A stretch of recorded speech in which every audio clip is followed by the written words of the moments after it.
Mēs Latvijas Balzāma draudzīgais kolektīvs ar prieku piedalīsimies grāmatu draugu ķēdē 18. janvārī.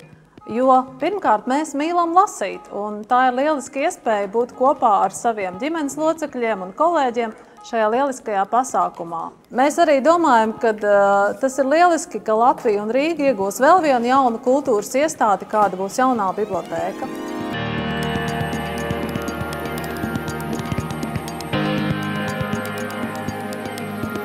Grāmatas ir mūsu labākie draugi, un kad draugi sauc mūs palīgā, tad ir jāiet.